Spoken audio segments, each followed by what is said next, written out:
별도의 양수 시설이 없이 물이 공급되는, 그러니까 빗물에만 의지하는 논을 천수답이라 그렇게 이야기하죠.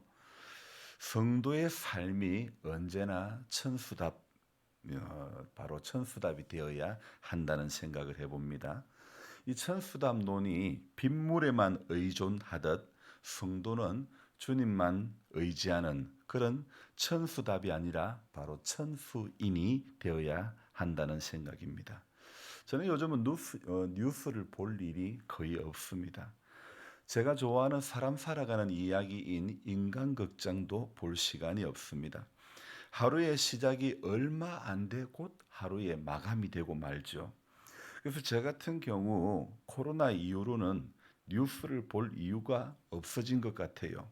워낙 코로나가 오랜 기간이었고 또 전 세계적인 팬데믹 현상을 거치고 나서인지 이제 웬만한 뉴스는 알고도 싶지 않고 보고도 듣고도 싶지 않습니다.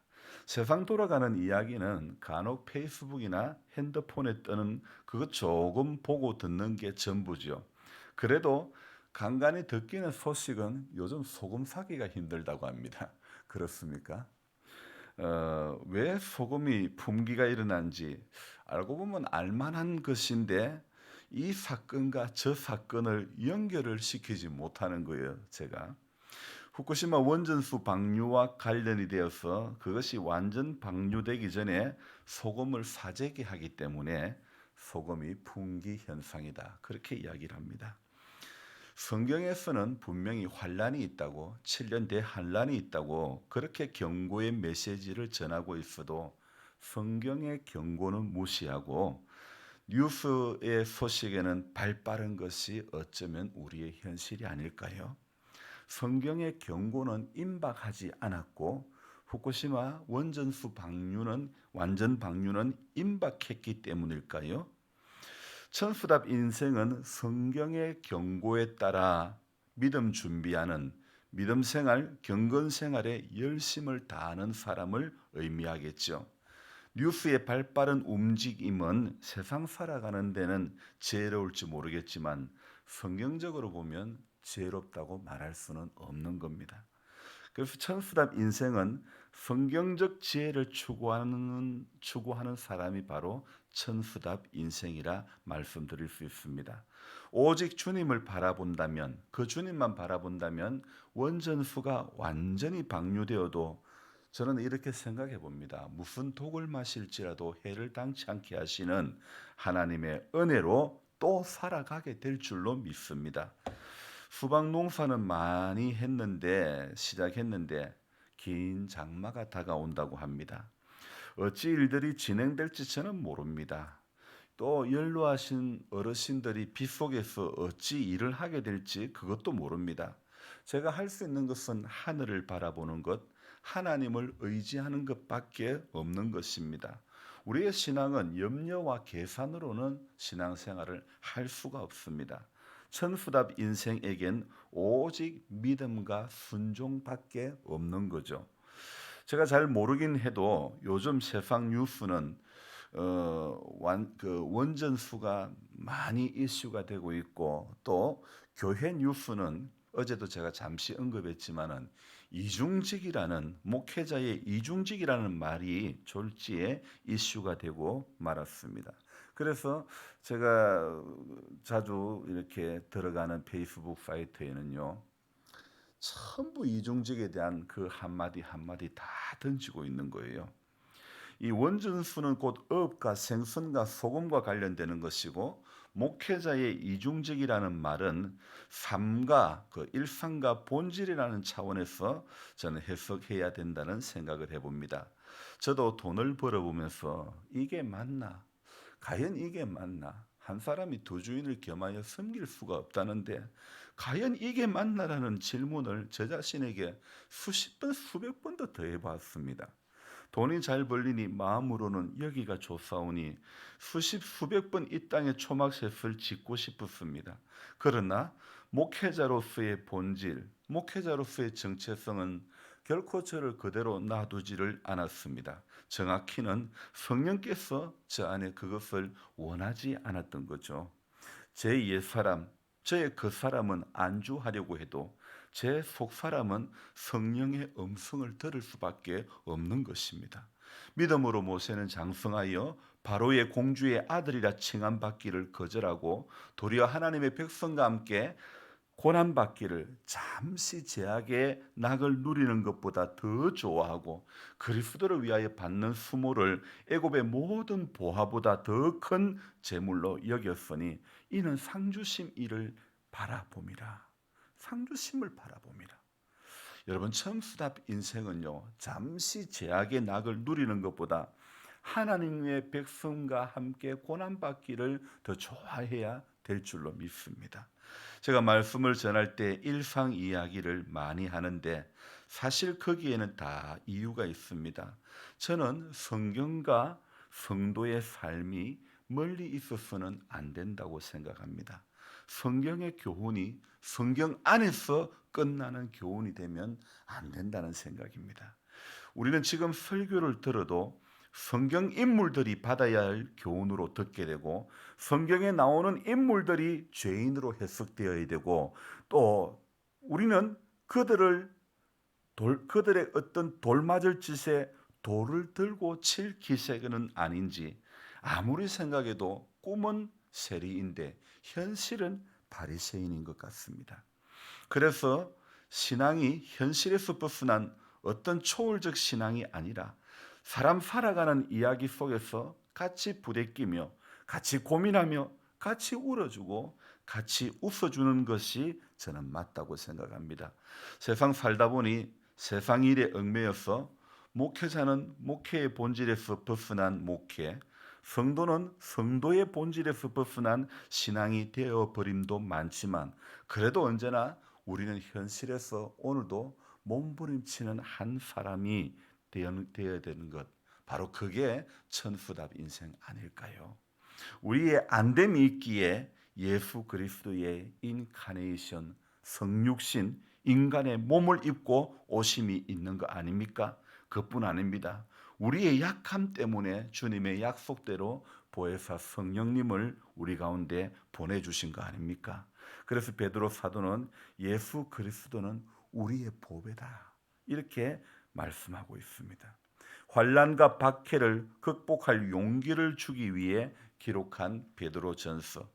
오늘 이 베드로 사도는 현실 속에 갈등하는 우리에게 아주 좋은 믿음의 표본이 되는 그런 말씀을 교훈을 제시하고 있죠.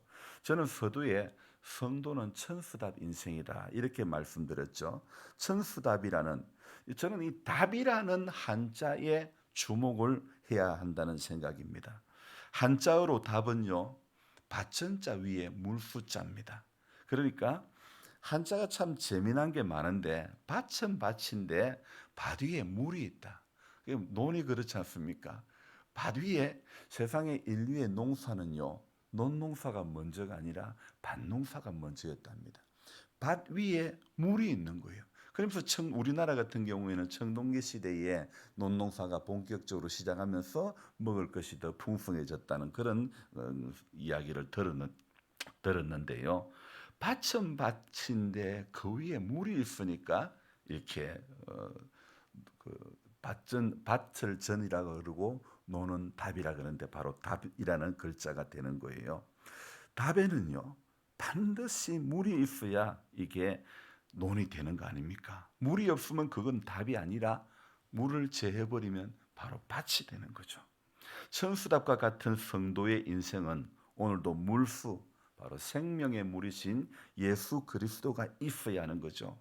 명절 끝날 곧 큰 날에 예수께서 서서 외쳐 이르시되 누구든지 목마르거든 내게로 와서 마시라. 나를 믿는 자는 성경의 이름과 같이 그 배에서 생수의 강이 흘러나오리라. 예수님은 요한복음 7장에서 자신은 생명의 물이라고 말씀을 하셨죠. 베드로 사도는요. 제자로 부름을 받아 성령을 받기 전까지는 참 성격도 지질이 급하고 아주 좀 개팍한 사람 같아요. 예수님하고 대화하는 가운데 정말 길을 잘라버릴까요? 아주 뭐 하여튼 조폭 같아요. 아주 어마무시한 그런 성격의 소유자인 것 같습니다. 그러는 그였지만은 성령을 받고 나니 성령의 사람이 되고 나니 오늘 이렇게 권면하고 있습니다. 우리 같이 13절을 읽겠습니다. 그러므로 너희 마음의 허리를 동이고 근신하여 예수 그리스도께서 나타나실 때에 너희에게 가져다 주실 은혜를 온전히 바랄지어다. 사실 이 베드로전서는요, 고난을 당하는 성도들을 격려하고 위로하시는 하나님의 마음이 담겨 있는 서신이 바로 베드로전서라는 거죠. 자, 그래서 우리는 가끔 고난과 역경이 찾아오면 그 상황이 주는 두려움과 압박감 때문에 이게 끝인가? 이게 마지막인가? 이런 생각을 하게 되죠. 그러나 성경은요, 오늘 13절에 무엇이라고 말합니까? 아직 우리에게 어떤 은혜요? 너희에게 가져다 주실 은혜를 온전히 바랄지어다. 그렇게 말씀하고 있죠. 하나님께서 성경은 오늘 우리에게 가져다 주실 은혜가 있다고 분명히 말씀하고 있습니다. 이미 가져다 주셨던 과거의 은혜나 지금 가지고 있는 현재의 은혜를 넘어서 미래에 가져다 주실 은혜가 남아 있다는 것입니다. 그래서 특히 고난의 시간에 우리가 이것을 기억을 해야 된다는 겁니다. 개인과 가정, 교회와 세상을 향해 아직도 주님이 가져다 주실 은혜가 분명히 남아 있음을 우리는 기억해야 됩니다. 시편 기자는 이렇게 고백합니다. 주를 두려워하는 자를 위하여 쌓아두신 은혜. 시편 31편 19절 말씀인데요. 주를 두려워하는 자를 위하여 쌓아두신 은혜. 하나님은 우리를 위하여 은혜를 쌓아두시고 계시는 줄 믿습니다. 그래서 쌓아두신 은혜가 있다고. 오늘 베드로 사도는 너희에게 가져다 주실 은혜가 있다고. 저와 여러분들은 쌓아두신 은혜, 가져다 주실 은혜 때문에 오늘도 살게 되는 줄 믿습니다. 그러니 환경과 조건이 주는 두려움을 넘어 성도를 향하여 준비하신 하나님의 은혜를 바라보며 정말 죽을 수밖에 없는, 정말 힘들고 아파서 쓰러질 수밖에 없는 여건 가운데 있다 할지라도 용기와 소망을 잃지 말아야 되는 것입니다. 그리고 걸으면서 몸부림치면서 끝까지 오늘도 가져다 주실 은혜를 사모해야 될 줄로 믿습니다. 오늘의 흡족한 은혜 주실 줄 믿습니다. 찬송하면서 오늘 하루하루 살아가면서 가져다 주실 은혜를 주님 오늘도 사모합니다. 그렇게 기도해야 되는 것입니다. 오늘 13절에 마음의 허리를 동이라 그렇게 이야기합니다. 표현이 마음에 무슨 허리가 있습니까? 마음의 허리를 동이라는 것은요. 이것은 다른 말로 하면 깨어 집중하는 태도를 가지라는 겁니다. 우리가 달리기를 할 때도 허리춤을 탁 메고 다잡고 그렇게 하듯이 집중을 해야 돼. 깨어 집중하는 태도를 가지고 우리에게 가져다 주실 은혜를 간절히 소망하라는 것입니다. 하나님의 응답과 은혜는 간절히 찾고 찾아야 되는 겁니다. 그냥 기다리면 그냥 하나님 알아서 은혜 주시겠지. 물론 은혜 주시겠지만은 그러나 간절히 찾는 자가 나를 만날 것이라. 오늘도 성도는요 간절함이 있어야 되는 겁니다. 주님을 바라보는 천수답 신앙, 천수답 인생은 간절히 찾고 찾아야 되는 것입니다.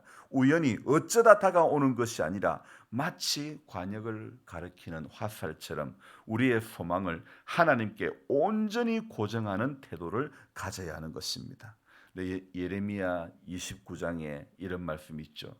너희가 전심으로 나를 찾고 찾으면 나를 만나리라. 분명히 말씀하고 있지 않습니까? 그래서 오늘도 우리가 고정해야 될 것, 우리가 시선을 고정하고 우리에게 가져다 주실 은혜를 간절히 사모하며 어려움의 시간이, 약간의 어려움의 시간, 이 땅에서 힘든 시간들을 이기고 나가는 것입니다. 오늘 우리가 겪는 고난과 역경도요, 우리가 알아야 될 것은 분명히 지나간다는 겁니다. 우리를 지키시고 회복시키시는 하나님의 은혜를 사모하며 소망 가운데 기도하며 견뎌나가며 이겨나가는 그런 성도가 되어져야 될 줄 믿습니다. 분명히 알아야 될 것은 지금이 마지막이 아니라 아직도 우리에게는 하나님께서 가져다 주실 은혜가 있다는 겁니다. 그래서 그 은혜가 있음을 반드시 기억하며 소망을 가지는 사람이 바로 천수답 인생이 가져야 할 각오가 바로 그것 아니겠습니까? 그래서 오늘도 그런 인생을 살기를 원하는 사람은 15절, 16절 말씀을 오늘 기억하고 이 말씀에 유의를 해야 된다고 생각합니다. 같이 한 번 더 읽겠습니다. 오직 너희를 부르신 이처럼 너희도 모든 행실에 거룩한 자가 되라. 기록되었으되 내가 거룩하니 너희도 거룩할지어다 하셨느니라. 아멘. 여러분 오늘도 천수답 인생이 되어서 주님만 온전히 의지하고 바라는 인생이 되길 원한다면 오늘 주님의 말씀, 베드로 사도를 통한 이 말씀, 오직 너희를 부르신 거룩한 이처럼 너희도 모든 행실에 거룩한 자가 되라. 다른 말로 하면 뭐라고요? 구별된 자로 살아가라는 것입니다. 어제 제가 언급했지 않습니까? 이하 씨가 그 하면 뭐하냐고. 들을 때 그때뿐인데, 들을 때 그때뿐인 것은 구별되지 못하는 겁니다. 듣고 바뀌어져야 구별되는 삶, 구별된 그리스도인이 될 줄로 믿습니다. 오늘도 잘 안 되더라도 몸부림쳐 봅시다. 기도하겠습니다. 하나님 아버지, 세상살이가 기도하는 것만큼 마음 먹는 것만큼 녹록하지는 않습니다. 그래도 우리는 그리스도인으로서 몸부림쳐야 될 줄로 믿습니다. 오늘 베드로 사도는 환난과 박해를 극복할 용기를 주기 위해서 편지를 썼습니다. 주님, 우리 믿음의 보배는 예수 그리스도인 줄 믿습니다. 어렵고 힘든 순간을 우리로 하여금 이겨나가고 견뎌나가고 살아내게 하기 위해서 우리 주님께서 이 땅에 인간의 몸을 입고 성육신 해 주신 줄로 믿습니다. 그래서 주님, 오늘도 그 주님을 간절히 사모하며 그 주님을 간절히 의지하는 천수답 신앙, 천수답 인생이 되기 위해서 오늘 이 하루도 세상에 보이는 것 많고 들리는 것 많지만 하늘의 소식에 귀를 기울이고 성경이 우리에게 무엇이라 말씀하고 있는지 한 절의 말씀 속에서 살아갈 지혜와 살아갈 길, 방법을 우리가 오늘도 깨닫기를 원합니다. 하나님, 분명히 시편 기자는 하나님의 말씀 이 송이꿀보다도 더 달다고 고백하지 않았습니까? 우리도 하나님의 말씀이 그 꿀보다 더 달다고 고백할 수 있는 우리 신앙이 되어지기를 소망합니다. 마음의 허리를 동이고 근신하여 정말 오늘 우리 신앙의 자세가 마음의 허리를 동이는 것, 근신하는 것, 그래서 주님께 집중하는 것, 이것이 오늘도 필요한 줄 믿습니다. 오직 하늘에서 내리는 빗물만 의지하는 천수답 논처럼 오직 하늘에서 내리는 은혜만 의지하는, 가져다 주실 은혜만 의지하는 우리 모두가 되어지기를 오늘도 소망해 봅니다. 주님, 그래서 그 인생을 살아가는 우리 한 사람 한 사람이 오늘도 주의해서 오늘 붙잡아야 될 말씀이 너희도 모든 행실에 거룩한 자가 되라, 구별된 자로 살아라고 주님 말씀하고 있습니다. 비록 목회를 하면서 밭일을 하고 농사를 하지만 본질에서 벗어나지 않기를 원합니다. 비록 삶의 자리에서 때로는 온전히 주의를 성수하지 못하는 경우도 있지만 그러나 우리 모든 믿음의 성도님들은 결코 본질에서 벗어나지 않게 도와주시기를 간절히 바라고 원합니다. 늘 중심이 주님께 붙들린 바 되어서 세상 끝날까지 주님 품에 안기어 이기는 자 모두가 되게 하여 주시옵소서. 연로하신 성도님들과 마을에 또 주를 알지 못하는 많은 분들 기억해 주시고 특별히 일을 다니시는 어르신들을 불쌍히 여겨주시고 너무너무 힘든 가운데서도 하루하루 견뎌내가고 있습니다. 그들에게 영원한 소망이신 예수 그리스도가 증거되어지기를 원합니다. 말 한마디로 다 전할 수 없습니다. 우리의 낮아짐이, 우리의 죽어짐이, 우리의 주님과 같이 인카네이션, 성육신된 주님과 같은 그 마음이 될 때에 그들에게, 소망 없는 그들에게 주의 복음이 증거되어질 줄로 믿습니다.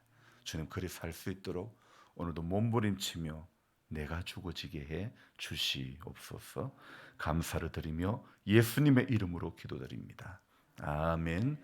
간절한 마음으로 주여 부르고 기도합니다. 주여, 주여, 주여.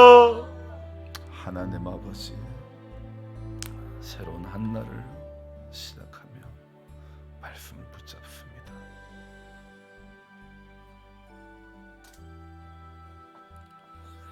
간절히 찾고 또 찾고 두드리고 또 두드리고 구하고 또 구하는 너희는 만날 만할 때에 날 만나라고. 주님 오늘 주님의 말씀이 들려지고 주님이 만나지고